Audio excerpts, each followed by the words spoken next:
Hi, I'm Darren Palmer, and this is Almost Home, a podcast about dreamers still finding their place.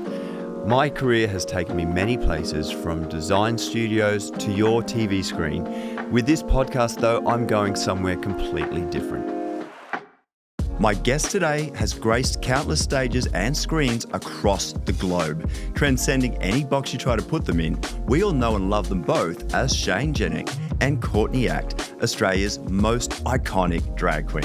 On the podcast, as himself, Shane Jenek, we dish about our early 2000s drag queen era and what home is looking and feeling like to him right now. So let's step inside with Shane and hear how he's finding himself almost home. I power up my TurboBlade ultra-powerful bladeless tower fan by Shark. Accelerating air up to 20 meters with 180-degree oscillation. It's the only fan that can keep up with my reps. Cooling down my home so I can fire up these guns. Shark's TurboBlade ultra-powerful bladeless tower fan. The bladeless fan that helps you customize your cool. You moved from your family home in Brisbane to Sydney, behind your parents' back, by the way. You sort of were supposed to go to Perth, ended up going to Sydney and had a whole other life happen. But before that, you lived in Brisbane with your family. Yeah. Your oldest sister, her name is Kim. Kim and Shane. Yeah. I'm Danielle and Darren. Danielle and Darren, Kim and Shane. Yeah, if we were anywhere else apart from in this situation with our careers, we could be just the Aussiest blokes you've ever met. Shane, Darren. Shane, take your sister to Kashula Shops. Kim, we're going to be late. Anyway, so tell me about home in Brisbane. What did it look like? Describe what physically? I like to do. Yeah, physically. Okay. What did your home look like? What did your room look like? What were the early inputs in terms of what your home looked and felt like? My home was quite unique. It was a Queenslander, and we renovated at some point and sort of dug down underneath it and built another level on the bottom. And it had big 6 or 7 foot sort of wooden fence around it, and it was actually a bit of an oasis, like trees. There was no grass. It was just like a rainforest, really, but like a planted in deliberate rainforest. And like down the garden, there was all of these jasmine and orange blossom on one level, and then like lily pillies up a bit higher. In the front, there was like ponds. Dad loved doing a pebble bubble fountain. There was beautiful ponds, like big tall trees. And then the backyard, there was a pool, like a kidney-shaped pool, literally, and giant trees, like a giant fishtail palm that was like the tallest thing in the neighbourhood, really. And yeah, lots of trees, lots of ponds, very like just gorgeous, just lovely. What did your bedroom look like? My bedroom, so I had 2 bedrooms at different points, not at the same time. Not like now. Not like now. Yeah. My first bedroom was upstairs because it was before we had done the renovation. It had this green like carpet, like what do you call? Shag. Kind of shag, not as long as a shag, but like a... Plush. Yeah, but not as tight as a plush. Got it. Loose like a shag, but longer than a plush. An amalgam. Yeah, and it was like this green, like emeraldish green colour. It did have chunks of blue tack that I'd, dropped on the floor and walked into it, and things that I'd spilt. I had a bunk bed that Dad made, like out of wood. Yeah. Me too. My dad made me a bunk bed. Yeah, it was the best. It was like a little ladder that went up. Lots of teddy bears. I loved my teddy bears. And then when I moved downstairs, when we did the renovations, my bedroom became the home gym, which actually had a corkboard that was plastered with pictures that had been cut out of bodybuilding magazines. Like Dad had like made a really homoerotic collage that I just remember like fawning over and having like complex emotional feelings towards. You're like, wait, is it the hyper masculinity that I like, or is it the aesthetics that I like? I'm really confused. Yeah, do I want to be them? Do I want to have sex with them? ¿Por qué no los dos? I also loved, they had like, because it was like the 80s and 90s, they had like these hot pants, like Lycra hot pants with eyelets and like a lace that like did up at the front. And I remember asking Mum for a pair to wear to dance lessons. And bless, she did take me, like we went to Sandgate and got the fabric and the pattern, but she wasn't very good on the Janome, so they never came to light. But It's a shame. You got to have them later. yes, I did. I still feel I need to actually like get someone to knock me up a pair that really typify the actual memory. I've worn lots of hot pants over the years, but I don't think I've ever worn a pair that were exactly like that. I'm going to tell you a story, and it's a little long-winded, so you just stay with me. All right. It does lean back. It leads back to you. Okay. Okay. So 1994, I finished school, which was the year that Priscilla, Queen of the Desert came out. Ah, yes. And I loved that movie so much so that my childhood mates, a bunch of, tradesmen in making, bought me the soundtrack as a joke. Oh. But the joke was on them because I loved it and I listened to it 1,000 times and I still know that soundtrack back to front. Fast forward to December 31st, 1999, I drove from Brisbane to Sydney with $5,000 in the bank, everything I owned in my car, no job, no friends, and I was staying with a boy that I was dating for a couple of months. And it was fairly evident within a few weeks that wasn't going to last. And this is before the advent of the internet. Yeah, this was going to the Albury and being social in person. So I was, he was working at the Albury. I went next door. He was an Albury bartender? Yes, he was an Albury bartender. Darren, that is a status symbol of the era. Well, the Albury bartenders were the hot, stunning men that we put on pedestals of that era. Well, I was just for context. I was dating one and it wasn't going well. So I went next door and I was sat at the bar sort of waiting till he finished his shift. And Claire de Lune and... Hello, darling. Hello, darling. How are you? I'm very professionally French and drag.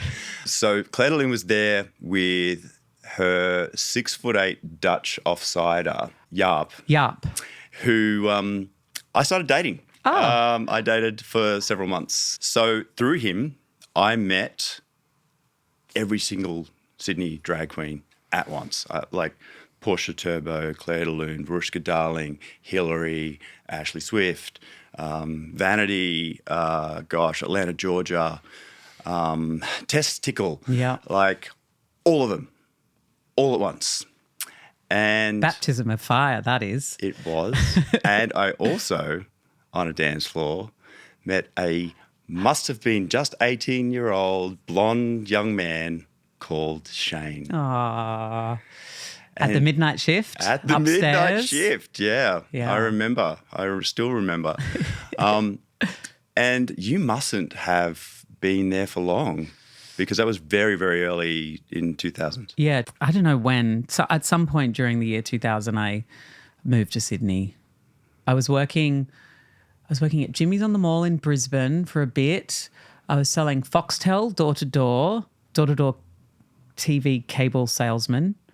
That didn't last long. I think that lasted like a month. Why? It sounds riveting. I quite enjoyed it until I got held hostage by a woman with a sword. She didn't mean to. She was just a bit enthusiastic and she had a large sword that she was wielding to sort of standing in front of the door and wouldn't let me out. But that's a story for another time. I made it out. Everything's fine. Evidently. Yeah. Yes. I was coming to Sydney to look at NIDA because I wanted to be an actor. And then I was meant to go to Perth to look at WAPA, but I never made it to Perth or to NIDA.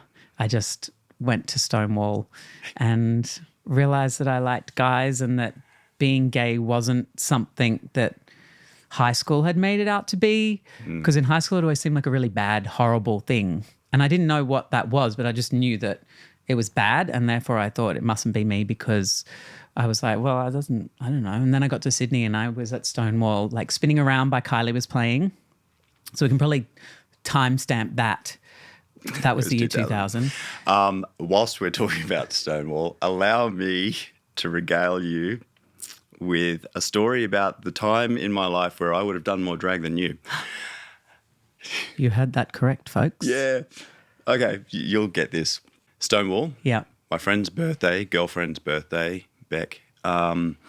And it was Kings, Queens and Princesses party. Mm-hmm. It was very early in 2000s. And Chelsea Bunn was hosting. Mm-hmm. And I'd met Chelsea amongst all the other drag queens. And I walked in drag and she said, "What's your drag name, doll?" And I was like, "Barbecue." All right. So my friend Beck was sat on the side of the dance floor next to the dance floor, and Stars on 54, If You Could Read My Mind, came on. Yeah. And so I had the CD single for that one. Yeah, it was a big hit. And I knew all the words, fortunately, because she was sat there, I was on the edge of the dance floor, and I started, just for her, "If you could read my mind, love," right? The dance floor emptied and everybody went around the dance floor and watched the show. And that was Barbecue's first drag show. And I then went through 3 minutes and 20 seconds of the longest song of my life where I was making up Corrie on the fly whilst everybody was watching this show happen that wasn't supposed to be a show. And then Chelsea Bunn got on the microphone at the end and went, "Let's hear it for Barbecue." And I was like, "Ew." And then I'm walking to the bar like a minute later and someone nudges somebody else and goes, "That's Barbecue." How quickly legends are born. Who did you face? Gosh, I'm gonna say. Who were the makeup artists back then? Amelia? Okay, Was it a friend? maybe Hillary. Hillary, yes. Maybe Hillary did it. Hillary Eternity. Maybe Varushka did it. Okay. Varushka. Okay, this is how many times I've done drag. Varushka's done my face. Ashley Swift has done my face. Actually, I've got some fantastic photos of that. Okay, when you finish listing them off, I'm going to ask you who's the best. Although I already know the answer. But You know going. the answer, and I can show you the photographs because. Varushka, Hillary, Ashley. Gosh, I've done my own face once. Oh. You did my face. I did. Once. I remember that. Do you remember what she looked like?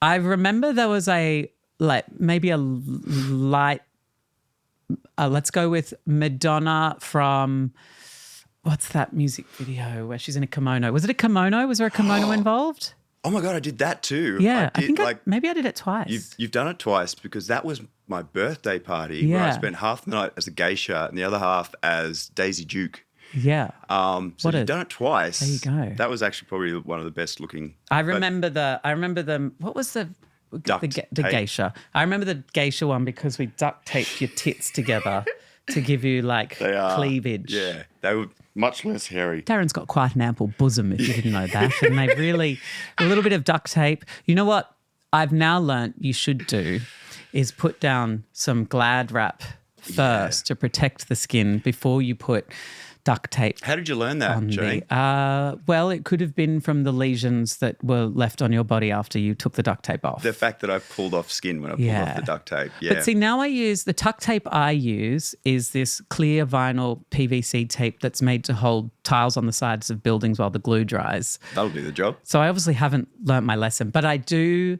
use a delicate paper surgical tape to bind my delicate bits together before I use the industrial tape on top. You just have to make sure that you've manscaped before that happens because you don't want hair down there because it's the hair that hurts the most, the pulling off of the hair. I'm very, very aware. But we digress. Wait, do you have photos? I've got a photo. Here's a photo of, I think, the prettiest I've ever been in drag. That's an Ashley Swift face. Is it? Wait, No, is that a me face? No, that's a Courtney Act face.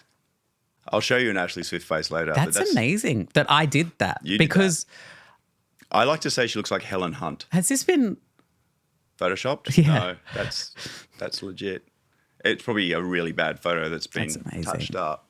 At first I thought Ashley and then I was like, it kind of looks like me. Yes, it's you. And that's how you know because It's your face. I don't know how to do makeup. I just know how to do my makeup and then I transfer that onto someone else's face. Yeah, well, She was beautiful. Helen Hunt, did you say? Yeah. She's much more glamorous than Helen Hunt. No disrespect to Helen.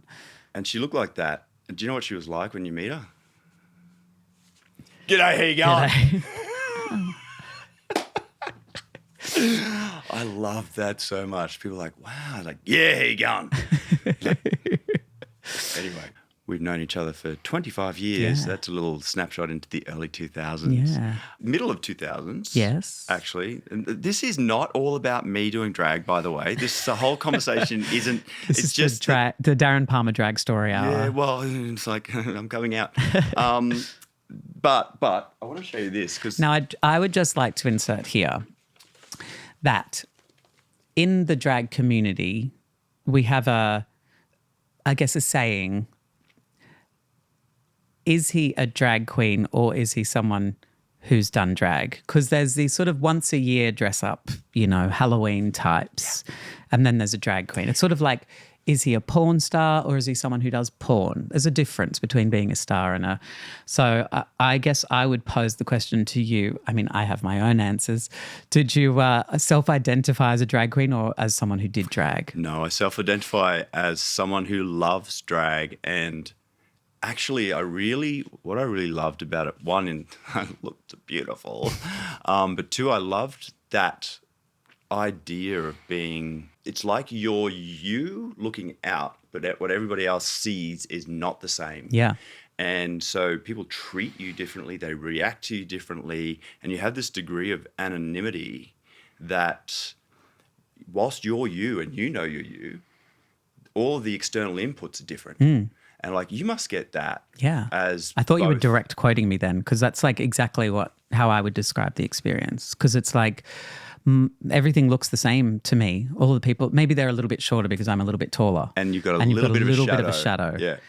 But their reaction is completely different. And particularly, I guess, for like an effeminate young boy who often felt that there was no place for my femininity, even kind of in the gay scene in a way. Like there was this hyper masculine ideal about looking a certain way and having muscles, and I didn't physically or emotionally fit into that. And then doing drag was this place where I was just allowed to express my femininity and it was celebrated. And I think for a long time, drag became that safe space for me to express the feminine part of myself and be celebrated for it in a way that I wouldn't as a boy.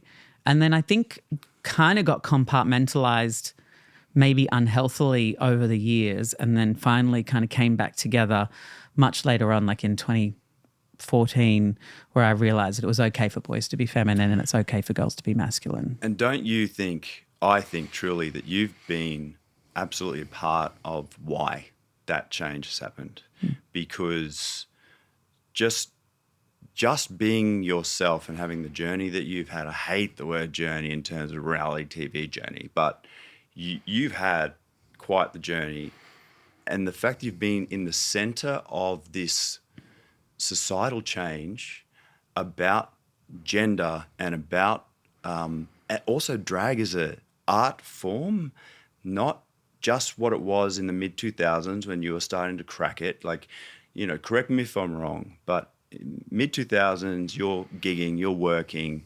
Australian Idol, 2003. There's that. Yeah. So, God, I jumped that whole bit. Forgot about that. So, in 2003, you try out for Idol as Shane, get rejected, try out as Courtney the next day, and everybody loves you. Yeah. And then you're part of the national conversation. And Courtney is about the most famous drag queen in the country at that point, because apart from Priscilla, Queen of the Desert, apart from people that were in the know that knew, like Cindy Pastel and all the people back then, you, as far as Australia was concerned, were the epitome of public-facing drag. And that's a heavy coat to wear. That's a big crown. It might be, but I guess like I was probably young enough to not understand that, and so it was just fun. When I went on Idol as a boy and I got knocked back, I had a moment of like, no, I'm supposed to be here. But I had always planned to come back the next day in drag.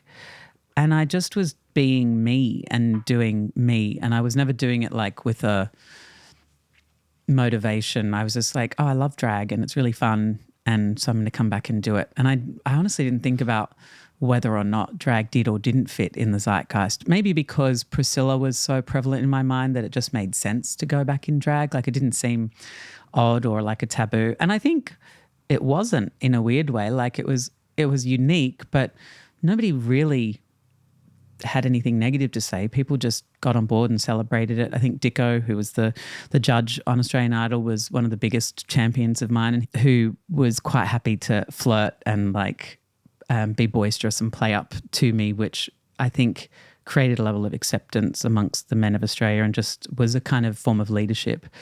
But yeah, it's funny because I didn't think about it and I didn't feel it as a burden or as a heaviness or anything like that. It was more just a wonderful, exciting, great opportunity.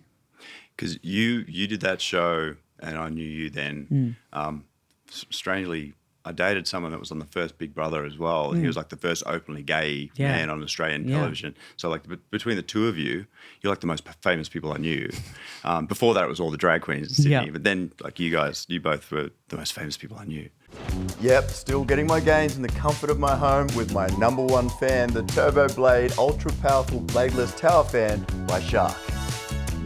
Turbo here has all the power without the blades, accelerating air up to 20 meters.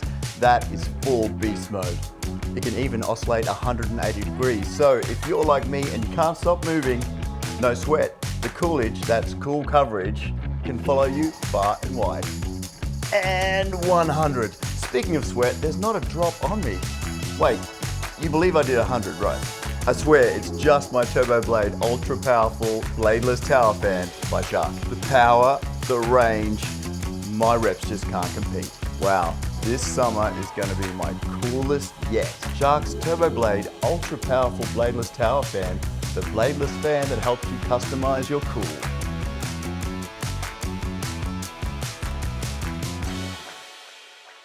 And then you started also working early in the 2000s. You sort of started gigging and you worked at Nevermind and you had that whole night there, and you brought Gaga to a nightclub in Sydney.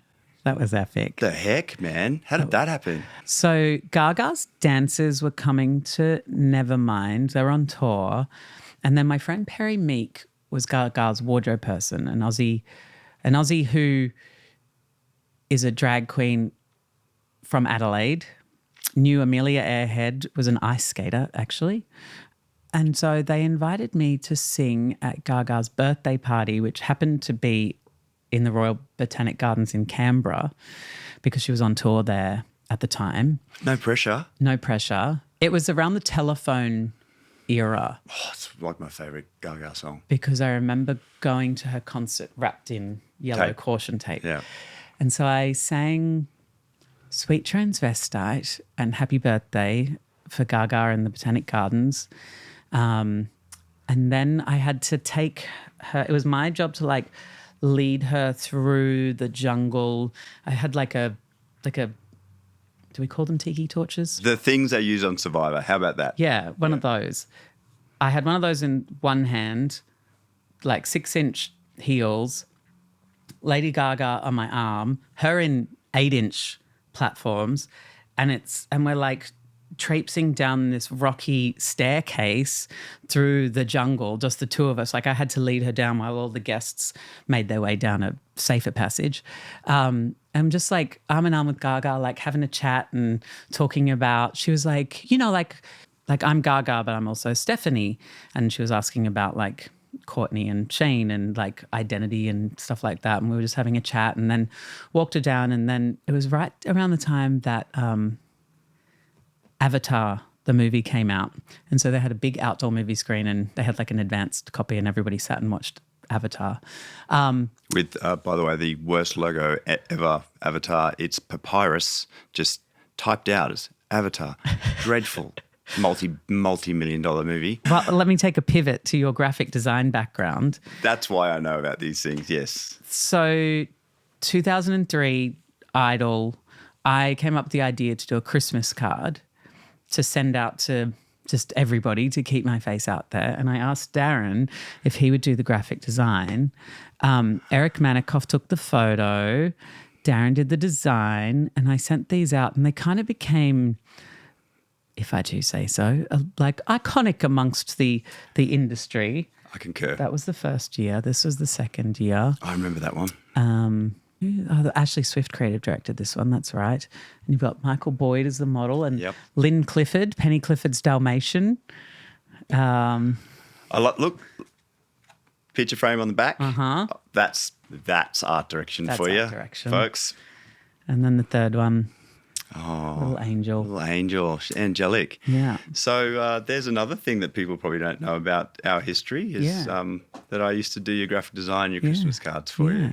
How about that? That's why Papyrus aggravated you so much with the Avatar logo. I am not alone, but yes, it is definitely why. But then Gaga wanted to do a gig in a gay bar because she was sort of famous for doing that, like going a bit rogue. She was doing a show at the town hall, the Monster Hall, and it was around the fame month. It was around Born This Way. Born This Way had just come out. And she turned up to Nevermind. I remember being in the dressing room and the fire escape led up the back stairs and the door sort of flung open and I could see like the flashes of the cameras downstairs, and Gaga just all by herself came up the back stairs because the security were like holding off the throngs of people, came up the back stairs and she had her like a teal wig on and she turned around the corner and she was like, "Oh, hi Courtney, how are you?" And I was like, You're "Oh, like, good, thanks, Lady Gaga." dead. And she was just the loveliest, sweetest person. She brought 9 dancers and they did like 5 or 6 songs, I think, on the stage at Nevermind, which was like a 340 capacity venue. And it was just epic. It was just heaving. And I remember at one point, Tim, who was my fellow promoter, and I was like, are we going to fall through to the newsagent below? Like, it was like heaving. We had the legal number of people in. But they were jumping. And heaving. And it was just an epic night. It was so cool. That sounds like And it was a Monday. That's why I wasn't there. That sounds like the epitome of success as a Sydney-based drag queen. I mean, you at that point had done something pretty amazing. You already had a big reputation, most famous drag queen in Australia. But that wasn't enough, was it? No, I decided to toddle off to the US. We had flown Amanda Lepore, who's a New York nightlife legend, out to Australia and met her agent. And then he was like, "Oh, if you ever want to do gigs in the US, let me know." And then, so we did. And then he kind of booked like 14 gigs all around the US and like great money. And I was kind of shocked by the scalable factor of the United States. I had previously not been interested in the US. As a young Aussie, I'd always thought that moving to London was my path to success, the Kylie, Jason model. And then I got to the US and I did these gigs all around like Columbus, Ohio and McAllen, Texas, and I think maybe like Mobile, Alabama, like all of these gigs all around the US. And I just realized what opportunities there were there. Like in Australia, you do Brisbane, Sydney, Melbourne, Adelaide, Perth, and you're done. And you can probably do that once a year, maybe twice. But there it just seemed like this unlimited smorgasbord of opportunity. And I just knew that I had to be there. That was 2010. And then I was sort of plugging away, doing the LA thing, like going to all of the production companies and just feeling like, oh my God, like I'm at a meeting with Paramount, I'm a meeting with Disney, I'm a meeting with... It's all happening. And then... The world's my oyster. Nothing happens. Yeah. It's a very LA thing. Like it's a land of opportunity, but very little follow through. And then I auditioned. I didn't want to audition for Drag Race. It was 2013, 12. It must have been 2012. So Drag Race was only in season 3. And then they said, no, my visa wasn't valid. And I was like, oh. And then they asked me to audition in 2013. And I was like, no, we did this last year. You said my visa's not valid. And they were like, oh, well, we've changed the rules. And I was like, And so I put together an audition tape and they said yes. And I went away to film Drag Race in the summer of 2013. And then it came out like March 2014. And that was season 6 of Drag Race in the US was kind of where it caught fire. Season 3, like it started, like I was into it, I was excited, but season 6, all of a sudden it just went global, and we were on Netflix in the UK and all around the world and doing tours of Brazil and across Europe and North America and Australia. And it was just a thrilling time. I mean, when I did Drag Race, I think I spent $6,000 getting ready for Drag Race, 12 episodes of television, multiple costumes an episode. And $6,000 was like the most anyone had spent on Drag Race at that point. Like that was an unheard of amount of money. And now on a current season, a girl will literally spend $5,000 on one runway outfit. Like it's become this thing, like people get like mortgages, people get like loans, or like local bars will sponsor them, but you can easily spend $5,000 on one dress for one runway. And I mean, I was fortunate that I had a whole, I guess like I just went through all of my memories of everything fabulous I'd ever seen, and things like an X-Men show at the midnight shift that Ashley Swift put together came to mind, and Archangel character had these amazing mechanical wings that Abbey Road had made, and I called Ashley and said, do you know where those wings are? And Abby's got them. Where's Abby? Byron Bay. Okay. I think Abby drove them to Sydney, and then Penetration worked for Virgin at the time, so she picked them up from the house of Priscilla and flew them to LA. And I got up early in the morning, like in my, did I have a Prius? Maybe I had a Golf, like a VW Golf, and like the wings barely fit in the back. And I was like, why am I awake at 5 a.m. squeezing these wings into the back of a car? Like I didn't even know if I'm on Drag Race at that point. I just hoped I might be. I just thought, I sort of thought about all of the drag that I had grown up with: Ashley, Swift, Vanity, Dallas Delaforce, Chelsea. Oh, Dallas. Forgot about Dallas. Love Dallas. Yeah. And got like Dallas made my Australian Aboriginal flag gown. And like I think mailed it over. Vanity flew over. I realized like at that time I think a return economy flight was like $1,400. And so Vanity flew to LA and we spent like a week, and she just like styled all my wigs, and like we just had a great time, like me hot gluing and trying to assist and just getting in the way really, and her styling all the wigs. And yeah, it was very fun sort of preparing for that. I think even at that point I didn't even know if I was actually on. I had just done the audition and like maybe done the psych evaluation. And you failed, so you're in. And I failed, so I was in. Well, the psych evaluation in reality television is only to make sure that you're not going to kill yourself or kill somebody else. Because apart from those two things, everything else, you know, they want. Yes. But, I mean, you are actually a very self-aware, very intelligent, emotionally intelligent and intelligent person. It's one of the things that I actually learned when I watched you on Celebrity Big Brother in the UK, you know. So I jumped forward, but Drag Race, you were one of the finalists, and then you decided to move from LA to the UK. Well, how did that happen? Well, I moved to the UK after Celebrity Big Brother UK. So they just called me up. I did this reality show on MTV called Single as Fuck, and it was a bit fun and trashy, but one of the girls on that was from Geordie Shore. She put me in contact with her agent, and then they got me onto Celebrity Big Brother. And then I won Celebrity Big Brother. Not before, though. You were all over my Instagram feed where you were talking to the lady... Anne Widdecombe. Anne, that's right. Who now is in the UKIP party supporting Nigel Farage and their far right. She was far right then. Yes, she was in 23 years of parliament. She voted against every single piece of pro-LGBT legislation that ever came before her. I would actually say then she was right, as in conservative, but she wasn't like UKIP, Nigel Farage, far right. She was just a very conservative voice in an extreme conservative voice in UK politics for decades. She was 70 years old, and she kind of it came down to her and I sitting on the couch to decide who would win.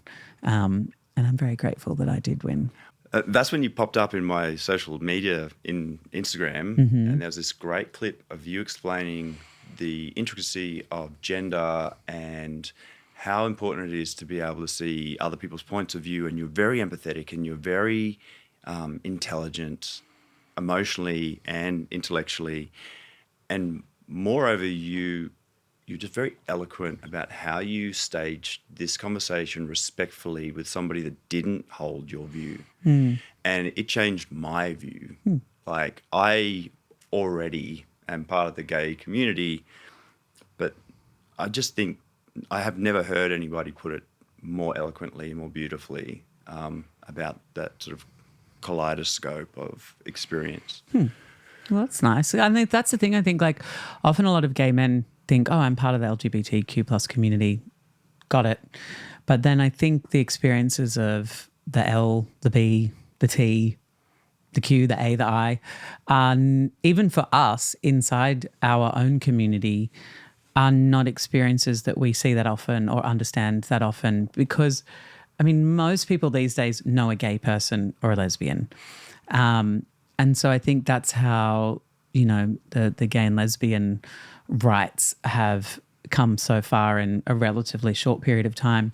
But still, with like trans folks and gender diverse folks, most people don't know a trans person. And the only place that we see them is usually on television. And usually they're not portrayed in television, scripted television in great ways. And really the only place you see trans people on television at the moment is coming under fire for like right-wing talking points about bathrooms or sport. And I think just having a little common sense approach to these conversations can be helpful, and it's nice to be able to go through life and express yourself how it feels authentic to you. Because I know that we all know the feeling of trying to fit into a box and trying to live up to an expectation of masculinity or femininity or being a provider or being a housewife or whatever it may be. But I don't think those little boxes are necessarily true to most people's experience. They can certainly be things that you enjoy and that are true, but I always think that maybe there's a bit more to everybody than just the really simple description, and allowing ourselves to embody that and express that shouldn't be something that causes shame. It's not the end of society if people start expressing themselves in ways that feels authentic to them. I think there's a long way to go before we completely spiral into anarchy. I certainly don't think it's that's going to do it. No, I think there's other forces at play that are currently spiraling us into anarchy. Cut to my children's book. Said children's book. Confetti in the Rainbow Garden. And so this is literally why. Because this whole conversation about drag as danger, and that my son has 4 gay parents and he is heterosexual. The gay agenda is not that. Yeah. The gay agenda is to be loved and accepted for who you are. Yeah. Did you write that here in this in that apartment? bed? Really? Because I always have the rainbow lorikeets come and visit.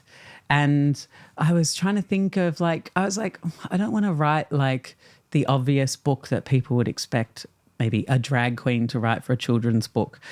I wanted to write something that had a broader message that was like for everybody to understand. And I think in a weird way, like for me, this is a story of identity and discovery, which is relevant to LGBT people, but I think it's really relevant to all people, just about understanding who you are, what you like, and embodying that.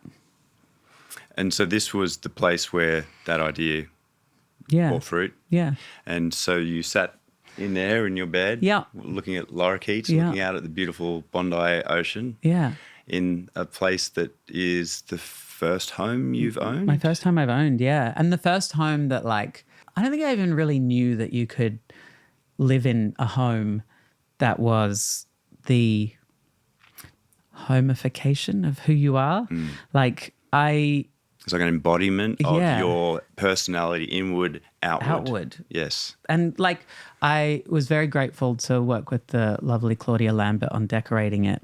And I remember she turned up to the door for our first meeting and she was wearing like a button-down polo and a string of pearls. And I was like, oh, this is not going to work. Oh, girl, it ain't you. This is not going to work. And she was just amazing. We had the most amazing time. The couch, the Sarah Ellison couch was the first thing that I saw. And she was like, I love it. Brown velvet, gorgeous. And then asked about other favorite colors and said, oh, I really like purple. And she was like, chocolate, lavender, gold. And then we sort of went from there. And it was just so, I had this like moment where I was thinking about things in like maybe a commercial way. I was thinking about how much they cost or like what would look good. And I had this moment that I kind of went around a corner. Some of the, maybe something had been delivered and I realized that this wasn't just like furniture. It wasn't just an object, that actually it was all art. Like someone had designed it. There was design and thought and process put into the construction, the materials and all of that. And I'd never really thought about home finishings from the perspective of art. And I just had this moment where I was like, wow, like, and literally, like, I mean, you know, but I, as a layperson, hadn't thought about it as being art and it's about being this, I was thinking maybe about it from the outside in and like maybe what other people would have thought. And then I started to think about this being like my inner sanctum. And I was so grateful as well that Claudia was able to interpret that and create something so like elevated and chic, but still like me. Like if I'd done it, it would have been the tacky version. So having her as like a conduit to pull out the essence of that. And there was lots of things that I didn't understand where I was like, seagrass wallpaper, you sure? Won't there be like lines and joins? And she was like, yeah, that's the point. The beauty of it, yes. Grass cloth paper is one of my favourite things in the entire world. You had me at that. This sofa is also delightful. The fact you have hand-painted like wallpaper. Kim Lutweiler, who painted me for the Archibald, they do these amazing backgrounds. Like the image of me in the foreground was amazing, but the background, and I was like, can I ask Kim if they'll like paint my walls? Like, is that insulting to a beautiful, fine artist? Like a real artist. And so they came and they painted my hallway and they painted this little, that was my idea. There was this concrete thrust and I was like, can we paint that too? And Claudia was like, yeah, I like that. And I was like, oh. And at your front door, that's all hand painted. Yeah. Then it meets grass cloth paper on an external angle, which generally I don't approve of, but in here it looks fantastic because it demarcates your entry. Then you've got your dress up. The drag room. Dress up. That's horrible.